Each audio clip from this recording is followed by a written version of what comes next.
But they were still rather skeptical about Chichikov's being Captain Kopeikin and decided that the postmaster's story was somewhat far-fetched.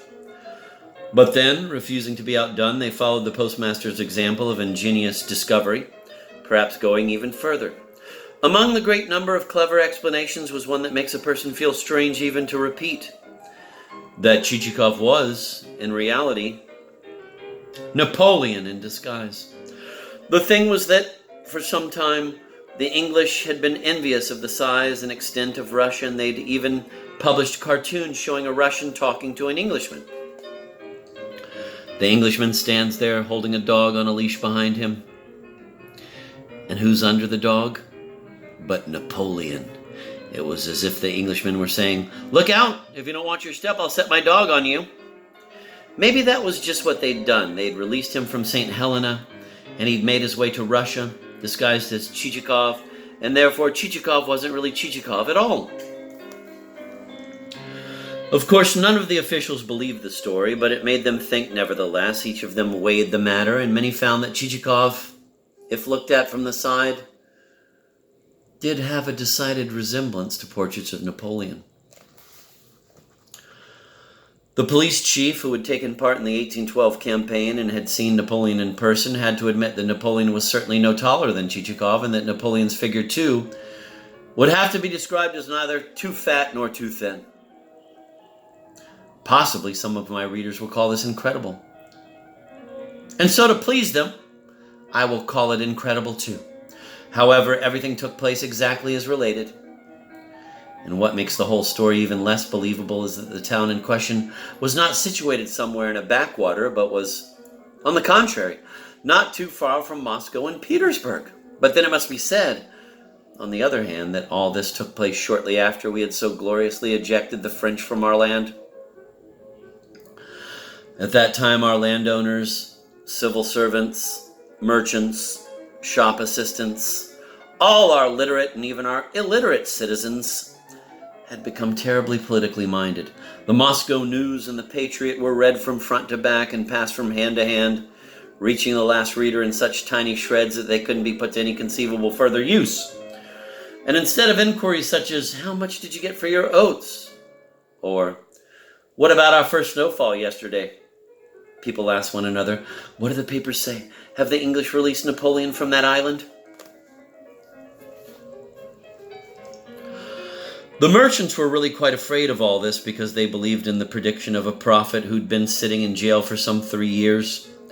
This prophet had come from God knows where, wearing a pair of sandals and a sheepskin coat with nothing under it. He reeked of stale fish and announced that Napoleon was the Antichrist, and that although he was confined behind a stone wall behind the 7 seas, one day he would break his chains and conquer the world.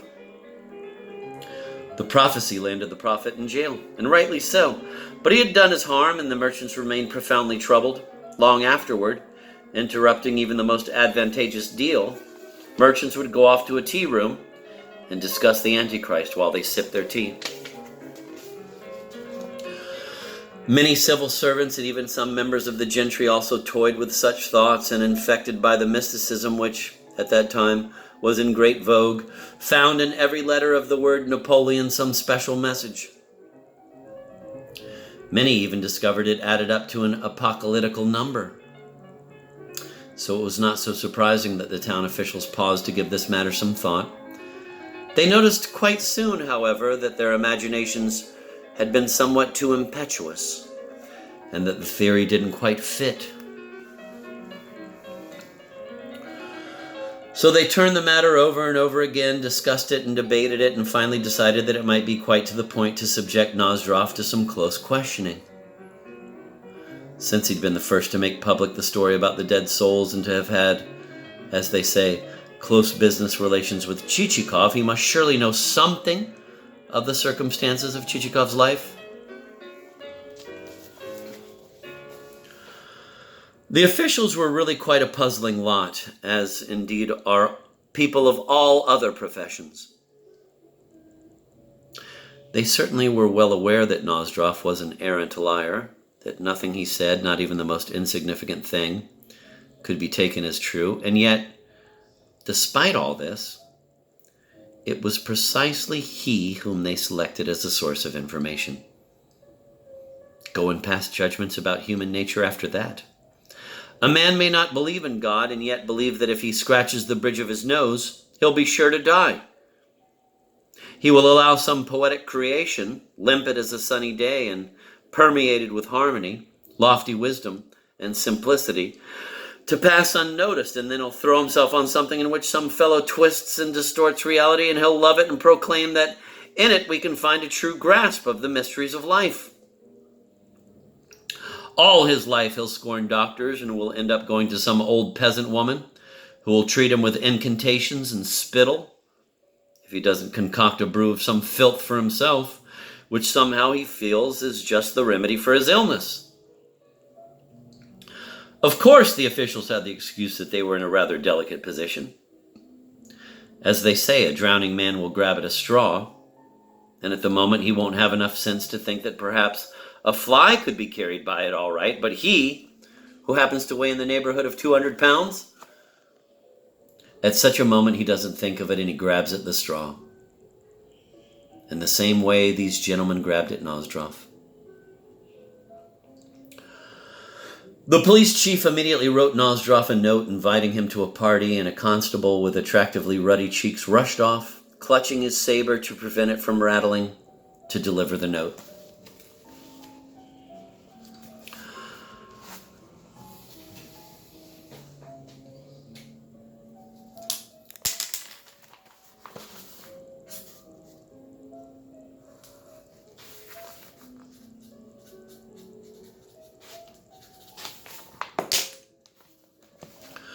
Nozdrov was deep in some very important business. He hadn't left his room for 4 whole days. He admitted no one and was handed his meals through the window. He had even lost weight and acquired a greenish complexion.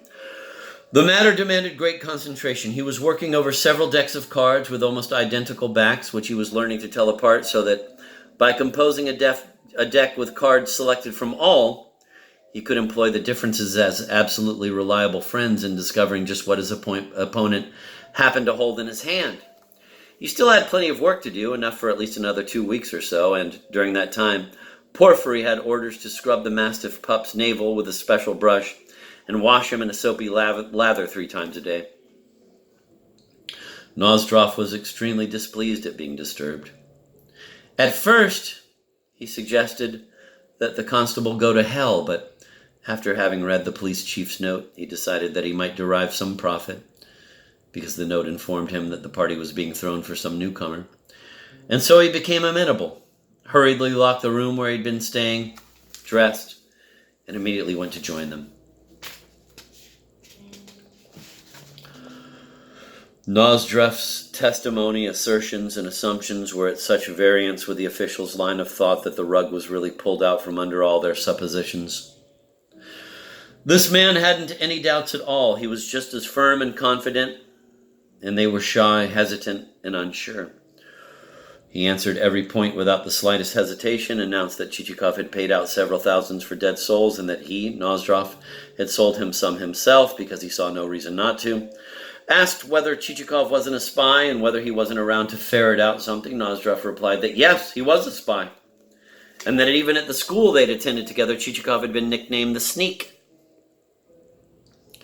That for this very reason he'd received a few good many drubbings from his schoolmates, Nozdrov himself participating, and that on one occasion they'd even had to take him to the infirmary, where 240 leeches had been applied to his temples. That is, he'd been about to say 40, but the 200 had somehow slipped in front. To a question about Chichikov being a counterfeiter, Nozdrov said that he was indeed, and told the story which attested to Chichikov's extraordinary agility. Once, when it was discovered that 2 million in forged paper money was hidden in Chichikov's house, the house was cordoned off and 2 soldiers were stationed at each door. Yet, Chichikov managed to sneak in and replace every forged bill with a genuine one. To the question as to whether Chichikov really intended to abduct the governor's daughter, Nozdrov replied that he did indeed, and that Nozdrov himself was supposed to help him to carry it off. He even added that without him, Chichikov would surely fail, but here he realized he'd overshot the mark a bit because this might get him into trouble. But it was too late. He just couldn't control his tongue. And this was quite understandable because he visualized such fascinating details that he couldn't deny himself the pleasure of sharing them with others. He even gave the name of the village that held the parish church in which they were planning to get married, namely Trukmachevka, the name of the priest who was to officiate, Father Sidor, and the fee, 75 rubles. This price had been accepted by Father Sidor only under the threat that unless he went ahead, they would report him for having married Mikhail, a certain corn merchant, to the godmother of his godchild, and the priest had gone so far as to arrange for relay horses to be waiting for them at all the stations on the way. He got so deeply entangled in all kinds of details that he started first naming the successive coachmen who were to replace one another at each station. When they mentioned Napoleon, they soon came to regret it, because it started Nozdrov off on a completely absurd spree that hadn't any possible resemblance to the truth, nor even a possible resemblance to possible truth, so that the officials sighed and gave up. The police chief alone continued listening for a while, wondering whether something wouldn't crop up later on, perhaps. But finally, he too threw up his hands and said, "What the devil is he talking about?" All now agreed that however much trouble you may take with a bull, you'll never get any milk out of him. And so the officials of the town found themselves in an even worse situation than they'd been in before, and they had to accept the fact that they'd failed to find out who Chichikov was. It became evident what sort of a creature man is. He's wise, clever, and sensible about everything that does not touch upon himself. He is always full of firm, careful advice on every difficulty to be met with life. What a resourceful mind, people say, acclaiming him. What courage! But no sooner is this resourceful mind faced with a crisis than one begins to wonder where his courage has disappeared to. For the unshakable strong man dissolves into a miserable coward, a poor, weak child, or, as Nozdrov would have put it, simply a slob.